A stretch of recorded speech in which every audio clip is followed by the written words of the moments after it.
Welcome to the Child Care Director's Chair, the podcast for bold educators who are ready to lead, grow, and shake things up in early childhood education. Whether you are a teacher eyeing that lead role, a lead stepping into leadership, or a center owner dreaming big, this is your space to grow with purpose and leave your mark.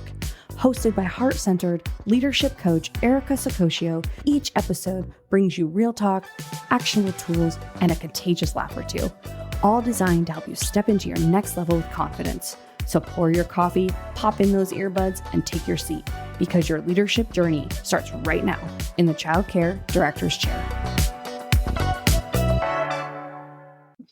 Hey guys, it's Erica here at the Child Care Director's Chair podcast, and we are at the main AEYC conference, and it has been busy. There are educators everywhere. Luckily, right now, it's a little quiet where we are, but I always promise that I bring you the best guests. Today is no different. So I'm going to give her an opportunity to tell you a little bit about herself, a little bit of what she does, and then I'll get into the questions, because that's how we roll. Your turn. Hey, I'm Kate Glennon. I'm the Outdoorsy SLP. So I take traditional speech and language therapy and I take it outdoors. I teach early childhood teams how to communicate with each other and how to work with families, and providing them the education they need to break down communication barriers and be their best early childhood educators from birth all the way through early elementary. Very nice. All right. So I'm going to talk about teams, can we? Yeah. So primarily the folks that listen to this podcast are childcare directors, assistant directors, ed coordinators, lead teachers, right? Uh-huh. A lot of times they have to deliver news.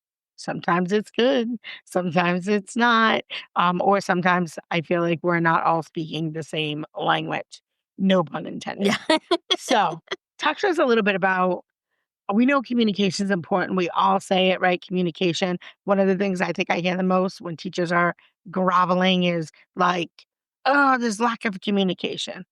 Communication goes both ways. So let's talk about the best ways to teams to communicate with each other. I think some of the best ways for teams to communicate with each other is they have to start with connection.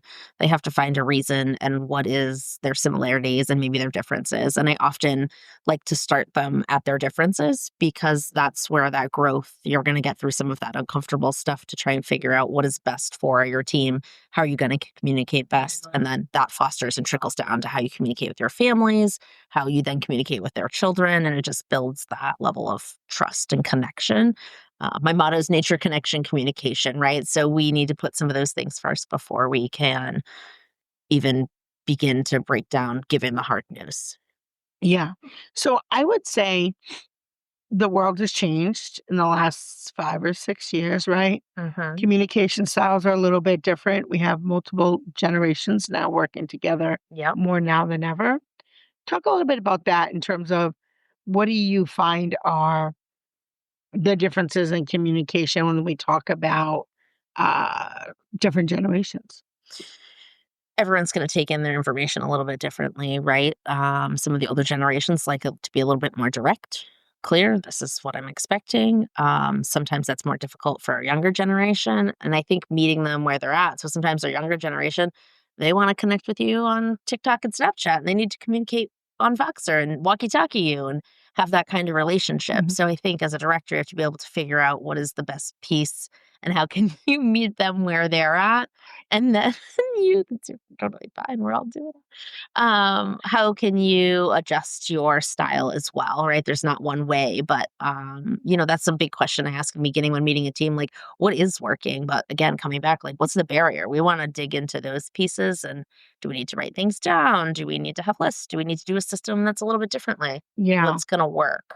And I feel like if you have a big program like I do, you're going to need multiple communication styles, because there isn't going to be one style that's going to work for all of your team, right? So we have, which we started quite a while ago.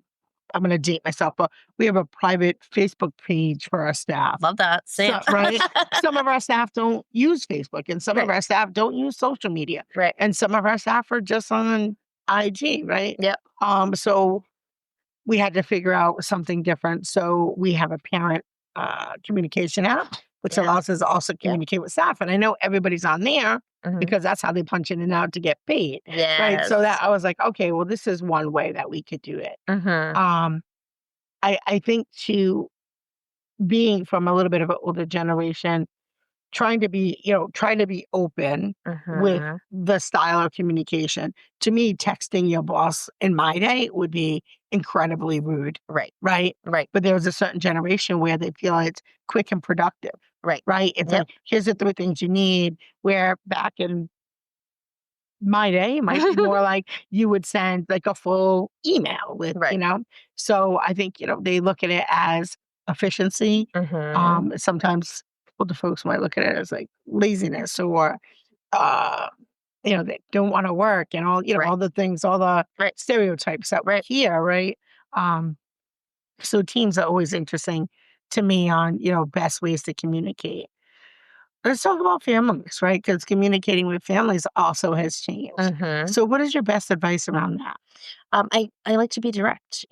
This is something I learned as a mom, and I always share with my clients. And I know that they're a right fit for me when they feel the same vibe. Is like, if you're having a thought about my kid, I want to be the first one that you come to with the thought.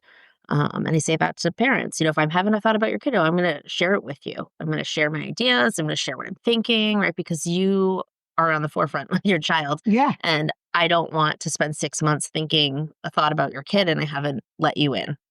And I've talked to the whole team, but I haven't come to you. Where the whole team's talked about your child, but you're in the dark. Yeah. So that communication to the families is just clear. And I always ask in an intake, like if I were to do an evaluation or bring a new family on as a client, is what's the best way for you to receive information? That's part of bringing on a new family is how do you need to be communicated with? Maybe you want an email. Maybe you want to pick the phone. Maybe you want to text. Maybe you want to use the app for the school. But what's going to be best for you? And how can I change the way I communicate to better serve you? So I think that's a really important idea. Yeah. So tell me about a little bit more about your company. Okay. Like, why did you find that there was a need for what you're doing? Oh, my story is kind of interesting. I worked 12 years in a traditional clinic. I had 4 walls, but I was always the girl in the back of the clinic because I was too loud. I had too many walls. Something was always getting smashed. I was running up and down the halls, so I was always thinking outside the box. And then, of course, 4 to 5 years ago, COVID hit and my husband deployed and my daughter went to kindergarten and I could not sit behind the screen anymore. So I had to just pivot. And I actually left speech language pathology to go work as a nature-based educator. And I taught K through 4 and I built the school with a colleague while we were teaching. And then the school closed abruptly and I had to pivot. And I was like, okay, well, I've been outside 6 to 8 hours a day. How do I now take that and apply it to a therapeutic model? And so now I do, one-to-one and group intervention, executive function groups. We're running groups with lots of kids with neurodivergence, and we're working outside. We're risk-taking. We're problem solving. We're playing. Right?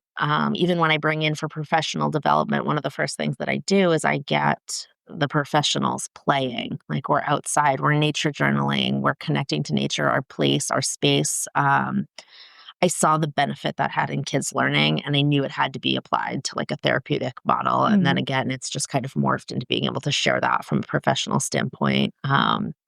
Teams of interventionists end up being some of the barriers to schools that are working outside even a little bit because, I can't do that outside. Well, you can.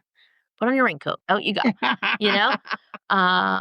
Here in Maine, we say there's no bad weather. There's just bad gear. There is some bad weather, but how do we make that work? And how do we, and it's just constantly evolving. So I think there's not always an answer to what is my company because it's always growing and changing, but it's to connect families and early childhood to the outdoors and to foster their communication development. Yeah. Now, do you only train in Maine? Do you train outside of Maine? I do train outside of Maine. We haven't traveled much outside of New England, but I will train outside of Maine. I actually am from New Hampshire, so I'm just over the border. But I work Maine, Massachusetts. So we'll travel anywhere that wants to foster those skills and hear what we have to say. I think too, there's been a big change with behaviors with children. And we know that when children get outside and they get to move and groove, those behaviors curve dramatically because children are made to play. They're made to play. Right. They're made to play, not sit at circle and then go sit at the table and then sit some more while the grand poobah and more sitting teaches from the front of the class. I'm being honest. Right? No, it's honest, so right? true. Yeah. So, we wonder, kids don't get out as much as they should. We use electronics more than we should. Yeah. And they learn that from us. Right. We could walk in that restaurant right now and everybody just about will be on their phones. Right. Yeah. Yeah. So is there anything you'd like to leave with the listeners that I didn't ask you? Just take a minute. Outside doesn't have to be hard. It doesn't have to be big gear. It can be 10 minutes. Step outside, take a breath, roll a ball, ground your feet. And that can center you so much in a day. Or when behaviors arise, right? It's an unmet need, an untaught skill. How can we foster that? That's a communication in itself, right? What is that behavior telling you and how can you help change that just by how you're communicating? Get down on that kiddo's level and help them problem solve. Yeah, so I would have to say you're right about the way that nature affects our thoughts, our moods. The most, I would say, aha moment I've ever had in my 55 years happened in Arizona in a labyrinth with no shoes on. And I cried in the middle of that labyrinth. That was literally I cannot think of any other time in my life that changed my whole being. It's so amazing. Yeah. It was it changed my life. So I think there is a lot of credence to what you're talking about here today. Well, thank you. Okay. Last question. Okay. Hardest always. All right. What's your favorite kind of ice cream? Chocolate chip cookie dough. Okay. Yeah. So chocolate chip cookie dough is in for the win so far. And coffee is number 2. Oh, really? And then we've got black raspberry at number 3 so far. Black raspberry chip. Yeah. That's a tough one. Yeah, so that's what we got going on here in Maine today. These are hard interview facts that we got going on. But thank you so much for being a great sport. Tell folks where they can find out more about your company. They can follow me on Instagram at OutdoorsySLP, and the website's outdoorsyslp.com. And you made it easy. You made it easy. As always, guys, remember you heard it here first in the Child Care Director Chair podcast. This is Erica signing out. That's a wrap for this episode of the Child Care Director's Chair, where we believe leaders aren't born, they're grown. If something sparked for you today, share it, shout it out, or pass it along to the next bold changemaker in childcare. Don't forget to subscribe, leave a review, and stay connected with Erica Sacosio for more real talk leadership tools and a whole lot of inspiration. Until next time, lead with heart, grow with fire, and always remember, the chair is yours. Now own it.